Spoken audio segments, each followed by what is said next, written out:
Kung naghahanap ka kung saan ka pwede mag-invest ng one-time or spot cash, pwede ka sa Kaiser na dito sa sample natin na Plan K45, pwede ang 10 years old hanggang 40 years old. And magbigay tayo ng sample computation. Sa Plan K45, ang total na binayaran natin or investment nasa 169,640.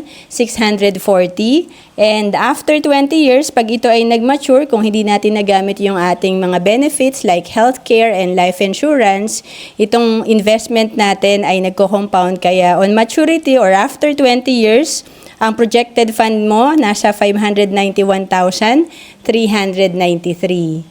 Ang Kaiser ay tinatawag namin na level 1 investing kasi dito tatlo na yung meron ka.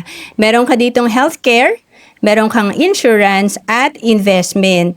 And kung OFW ka, pwedeng-pwede ka dito sa Kaiser kasi we have online application. To know more about Kaiser, message mo lang ako sa Facebook, Roan Celis Capistrano, or email mo ko sa roan.capistrano@gmail.com. Bawat Pilipino dapat maging handa sa mga oras na hindi natin inaasahan.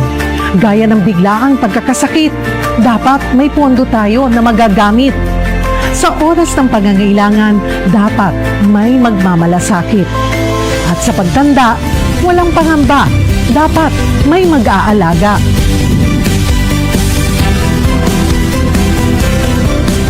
Ganyan mag-alaga ang Kaiser. Yan ang dapat. Ako po si Cheryl Posit.